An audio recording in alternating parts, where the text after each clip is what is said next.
కొణిదెల కొదమ సింహం elevation, emotion ఈ 2 కలిస్తేనే మెగాస్టార్ చిరంజీవి.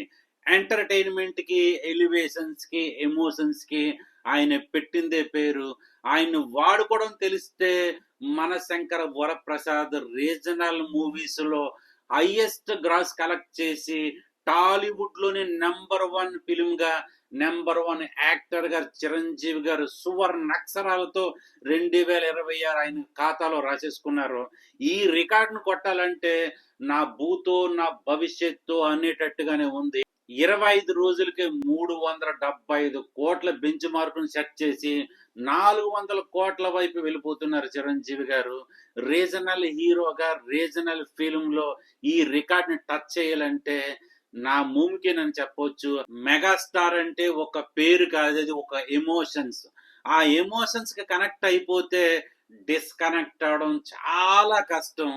ఆ ఎమోషన్స్ కనెక్ట్ అయిపోయారు. సీనియర్ సిటిజన్ అంతా పండగ చేసుకుంటున్నారంటే మెగాస్టార్ మీద ఉన్న అభిమానం ఎలా ఉందనేది చాటుకున్నారు. రియల్ సంక్రాంతి అంటే ఇలా ఉంటదని చిరంజీవి అభిమానులు ప్రూవ్ చేసుకున్నారు.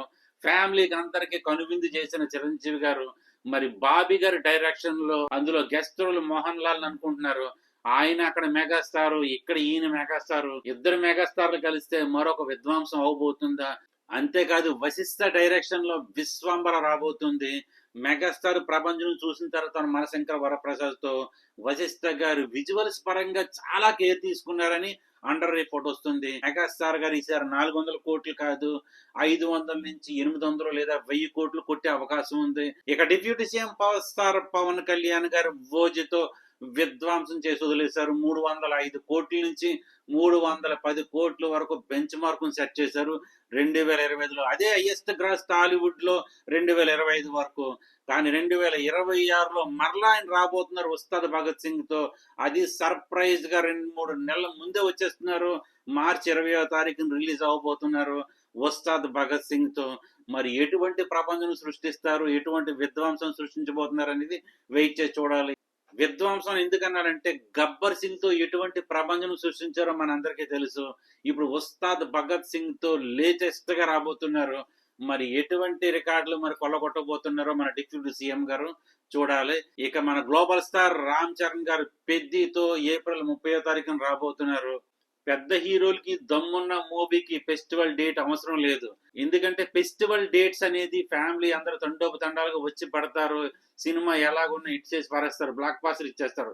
కానీ పెద్ద మూవీస్ కి ఫెస్టివల్ అవసరం లేదు. ఆ సినిమాయే ఒక ఫెస్టివల్ గా మారిపోతుంది. నేను చాలా సార్లు చెప్పుకున్నాను, సినిమా తీస్తే ఒక చరిత్ర సృష్టించాలి, ఆ సినిమాయే ఒక చరిత్రగా మారాలని. పెద్ది ఒక చరిత్రగా మారబోతుందని ట్రేడ్ వర్గాలు అంటున్నాయి. ఎందుకంటే ఇంతవరకు రిలీజ్ అయిన కంటెంట్ పాట ఎలాగుందో మీకు అందరికీ తెలుసు. విధ్వంసం లేకపోతుంది ప్రపంచ వరల్డ్ వైడ్ గా. మూవీ కంటెంట్ స్పోర్ట్స్ కు సంబంధించింది కనుక బాలీవుడ్ నుంచి ఏమాత్రం సపోర్ట్ దొరికినా ఇంకా 1000 కోట్లు అవలేలకు వచ్చి పడతాయి. బాలీవుడ్ లో ఖచ్చితంగా సపోర్ట్ దొరుకుతుంది.